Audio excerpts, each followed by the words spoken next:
Napabuntong hininga si Bailey Changqing. Talaga ba? Yun lang ginawa mo. Tinapos lang sila. Alam niyang kahit pabuo ang lakas ni Nakamiya Uedo at Akatsuki Shinichiro, hindi pa rin nila kayang makipagsabayan kay Jiang Yi. Ngumiti si Gao Changkong. Hindi na ako nagtataka. Malaki ang China, marami ang tao, at marami ring magagaling na mandirigma. At hindi porket hindi ipinanganak sa malaking syudad o hindi galing sa makapangyarihang pamilya ay hindi na sila malakas. Sa mga sandaling iyon, naaalala ni Jiang Yi na galing din si Gao Changkong sa simpleng pamilya. Siguro kaya ganoon na lang ang kabisaan ng kanyang mga salita, may malalim na pag-unawa. Nagpatuloy ang usapan nilang tatlo, pero dahil mga sundalo sina Bailey Changqing at Gao Changkong, may mga bagay silang hindi binanggit. Hindi sinabi ni Bailey Changqing na may plano ang headquarters na magbuo ng Tengu team. At si Gao Changkong, hindi masyadong nagbukas ng maraming detalye tungkol sa misyon na natapos niya.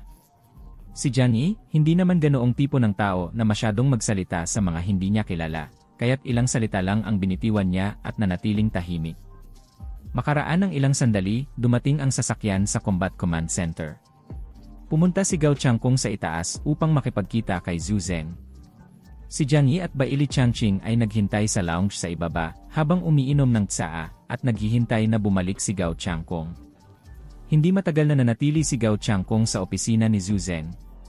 Ang mga detalye ng misyon ay naipasa na bago sila umalis at bilang isang sundalo, hindi mahilig si Zhu Zeng sa mga mahabang usapan na walang silbi. Matapos magbigay ng pasasalamat at papuri kay Gao Changkong para sa kanyang pagsisikap, agad silang nagpatuloy sa usapan tungkol sa eclipse. Matapos ang kalahating oras, bumalik si Gao Changkong sa unang palapag, may ngiti sa mukha. Tapos na. Tara, mag-inuman tayo, wika niya. Hindi mahilig si Jiang Yi sa mga ganitong social gathering. Pero alam niyang sa darating na laban sa eclipse, malaki ang magiging papel ng koponan ni Gao Changkong. Kaya't baka may mga gamit na impormasyon sa pakikipag-inuman at pag-uusap kay Gao Changkong. At kung sakaling wala namang masama sa makipagkaibigan sa isang kapten ng investigasyon. Kaya't hindi nag-atubili si Jiang Yi at sumang-ayon. Pumasok ang tatlo sa sasakyan ni Bailey Changqing at nagtungo sa Code Bar.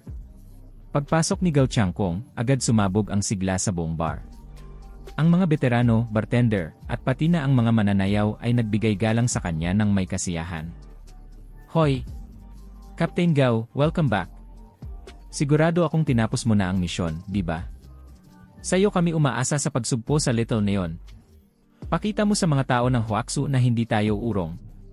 Ngumiti si Gao Changkong at tumango habang dumadaan siya sa mga nag-ingay na tao at papasok sa elevator patungo sa isang pribadong kwarto sa itaas.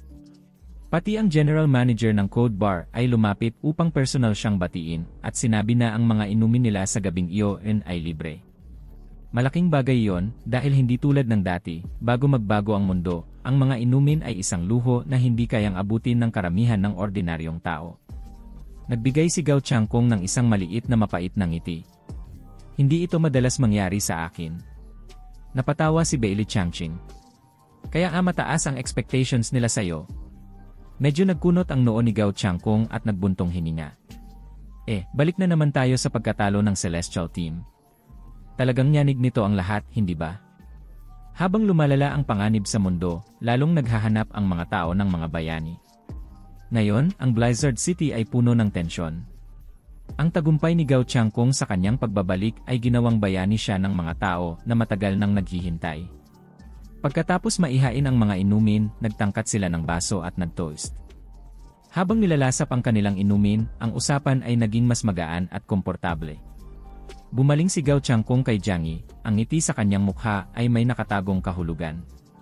Sinabi na sa akin ni Zhu Shuai ang tungkol sa'yo. Nagulat ako nung narinig ko iyon. Kung may katulad mo sa Blizzard City, tiyak magiging captain ng investigasyon ka, o kaya'y magpapangunahan ng isang unit sa hukbo ng Yanyon. Itinaas ni Jiang Yi ang baso niya kay Gao Changkong. Napakalaking papuri naman yan. Pero kung ikukumpara sa'yo, marami pa akong dapat matutunan. Tumawa si Gao Changkong. Sobrang humble mo naman. Nag-click ang mga baso nila mula sa magkabilang dulo ng mesa at parehong inubos ang kalahati ng kanilang alak. Ngumiti si Bailey Changqing kay Gao Changkong. So, ano palang sinabi ni Zhu Shuai? May maibabahagi ka ba? Wala namang sikreto yan, sagot ni Gao Changkong. Halimbawa, balak nilang pagsamahin ang Celestial Squad at ang Black Robe Squad upang makabuo ng bagong team na tinatawag na Tengo. Itinoon niya ang tingin kay Jiang Yi, sinabi sa akin ni Zhu Shui na gusto niyang ikaw ang maging captain. Nagbalik tanaw si Jiang Yi at nag-shrug. Tinanggihan ko na siya. Bumuntong hininga siya. Sa totoo lang, isa lang akong simpleng warehouse manager sa Tianhai City. Hindi ako leader. Wala akong lakas ng loob at kakayahang mag-utos. Hindi ko iyan kayang gawin. Itinuro niya si Gao Changkong. Ngayon na nandito ka na, ikaw na ang mamumuno sa misyon. Bakit hindi mo nalang pamunuan ang Tengu team? Muling nag-iling si Gao Changkong at nagbigay ng isang ngiting puno ng pangunawa. Hindi pwede. Kung ang Celestial Squad at ang Black Robe Squad ay ilalagay sa ilalim ng utos ko, tiyak hindi matutuwa ang mga nakatataas. Doon lang napansin ni Jiang Yi kung bakit. Ayaw ng mga leader na may mga tao sa ilalim nila na magkakapwa may sobrang kapangyarihan. Dahil na katapusan ng mundo na ito. Ang Blizzard City ay bahagyang nakakapit, mukhang matatag, pero sa totoo lang, marupok ang foundation nito. Isang maling hakbang lang at pwedeng mag-collapse lahat. Kung makuha ni Gao Changkong ang kontrol sa parehong investigation teams, siya na ang pinakamalakas na puwersa sa lungsod. At hindi yon papayagan ng mga liderato.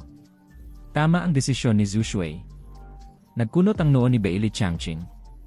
Pero ilan lang ang mga tao sa Blizzard City na kayang mamuno ng isang investigation team. At ang mga yon may iba pang mahahalagang gawain, hindi nila basta maiwan yon. Kung hindi mo kukunin ang responsibilidad, sino ang gagawa? Ngumiti lang si Gao Changkong at ipinagwawalang bahala ito. Mag-iisip si Zhu Shui at ang iba pa. Ang trabaho natin bilang mga sundalo ay sundin ang mga utos, hindi mag-alala kung sino ang mamumuno. Tahimik ang kanyang mukha, parang wala siyang pakialam sa mga desisyon na ginagawa sa taas. Si Gao Changkong ay kilalang leader ng investigation team sa Blizzard City. Mukhang mabait at kalmado siya, palaging magalang at madaling kausap. Malambot ang kilos at relaxed, kaya madali siyang makipagkaibigan sa karamihan ng tao. Nung nakipag-usap si Jiang Yi sa kanya, ramdam niya na isang mabait na tao si Gao. Habang lumilipas ang panahon, mas naging maligaya si Jiang Yi na makipag-usap sa kanya tungkol sa iba't ibang paksa. Halimbawa, nagsimula nilang pag-usapan ang mga misyon ng investigation team. Captain Gao, may tanong lang ako na matagal ko nang naiisip. Pwede ko bang itanong? Tungkol sa mga misyon ng team nyo, tanong ni Jiang Yi. Nag-isip sandali si Gao Changkong at mumiti. Sige, itanong mo. May mga bagay na ipinag-uutos sa amin ng mga boss namin na itago, pero karamihan ng misyon namin wala namang sikreto. Ibinaba ni Jiang Yi ang baso niya. May 6 na investigation team sa Jiangnan area, at matagal silang abala sa mga misyon. Kahit nung dumating ang mga kakaibang mutant creatures sa lugar, hindi na uwi ang kahit isang team. Ano bang klaseng misyon ang ginagawa nyo? Mas malaki ba yan kaysa sa Moon Eclipse mission? Nag-isip sandali si Gao Changkong at nagsabi ng may ngiti, mahirap ipaliwanag ang mga misyon namin sa isang pangungusap. Lahat ng misyon namin iba-iba, minsan kakaiba, at paminsan-minsan, hindi inaasahan. Itinuro niya ang grupo ni Beili Changqing at nagpatuloy, halimbawa, ang Black Robe Squad. Sila ang humaharap sa mga problema ng tao. Kung may malaking gulo sa isang lungsod, sila ang umaaksyon para mag-ayos ng sitwasyon. Ang reincarnation team namin naman ay kadalasan may mga problema tungkol sa mga wild na hayop. Nagkunot ang noo ni Jiang Yi at nagtanong, anong klaseng problema sa hayop? Ngumiti si Gao Changkong at sumagot, medyo mahirap ipaliwanag. Tungkol ito sa mga mutated na hayop. Pagkatapos magbago ang mundo, lahat ng mga nilalang, pati ang mga hayop, nagsimulang mag-mutate. Ang mga hayop, katulad ng tao, ay nagiging mas peligroso at nagkakaroon ng pagbabago. Tumango si Jiang Yi. Alam ko na yan. Ang alaga kong si Huahua ay isang mutated na nilalang din. Tumango si Gao Changkong. Tama, pero hindi naman ganun karami ang mga mutants sa mga lungsod, at kung may mga lumalabas man, hindi sila kadalasang delikado. Pero sa mga lugar tulad ng mga kagubatan o bundok, kung saan maraming wild na hayop, may mga grupo ng mutated animals na lumilitaw. Katulad ng tao, mas marami ang hayop sa isang lugar, mas mataas ang tsansang mag-mutate ang iba. At mas malakas ang mga mutant na hayop. May mga lugar pa na ang mga mutant na hayop ay mas matalino kaysa sa mga normal na hayop. Nagseryoso ang mukha ni Gao Changkong. Halimbawa, ang Biting Lake na napuntahan namin kamakailan ay maraming mutated na hayop na matalino, halos kasing talino ng tao. Yung mga normal na mutated na lobo, tigre, at leopard ay mas malakas pa kaysa sa mga ordinaryong hayop. Ang global disaster ay parang nagbalik sa mundo sa mas lumang panahon. Hindi na ganun kalakas ang mga armas natin, kaya't nagsimulang mangibabaw ang mga hayop. Ang 5 lungsod sa paligid ng Biting Lake ay nakuha ng mga mutated na hayop. At sa tulong ng buong Blizzard City, 3 buwan namin binalik ang mga lungsod. Huminga ng malalim si Jiangyi. Atak ba ito ng mga hayop, naisip niya? Pero pagkatapos mag-isip, parang may katwiran naman. Sa paglipas ng panahon, mas nahirapan ang mga tao na mabuhay sa kalikasan. Nung dumating ang kalamidad, maraming tao ang namatay agad. Samantalang ang mga hayop, na mas magaling mag-adjust sa pagbabago ng kapaligiran, ay nagsimulang maging mas malakas. Kasi nga, mas malakas ang katawan ng mga hayop kaysa sa tao. Kahit na kaunting pagbabago lang sa kanila, maaari na silang maging mahirap na kalaban. Hindi napigilan ni Jiangyi at sinabi, buti na lang at malapit ako sa dagat. Ang tubig sa tabi ng dalampasigan ay kadalasan frozen kasi mababa ang alat dito. Kahit may mga mutated na hayop sa tubig, hindi sila magiging kasing lakas ng iba.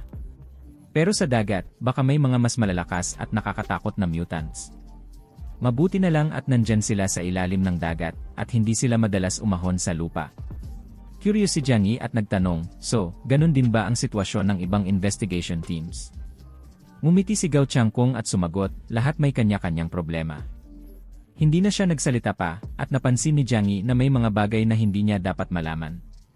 Dahil hindi pa siya opisyal na parte ng Blizzard City, maingat si Gao Changkong sa mga sinasabi niya. Matapos mag-inuman ng higit 1 oras, nagtangkang mag-toast ang 3, tanda na oras na para maghiwalay. Habang nagtataas sila ng baso, hindi napigilan ni Baili Changqing at sinabi, sana magpatuloy ang ganitong masayang pagtutulungan natin sa hinaharap. Hanggang dito na muna magtatapos ang ating kwento para sa araw na ito. Maraming salamat sa inyong panunood. Huwag kalimutang i-click ang subscribe button at i-on ang notification bell para hindi niyo ma-miss ang mga updates. Babalik ako bukas para sa isa pang kapanapanabik na episode. Hanggang sa muli, ingat kayo at tandaan, ang lahat ng problema ay may solusyon, at wag mo nang paabutin pa sa Rafi Tulfo in action.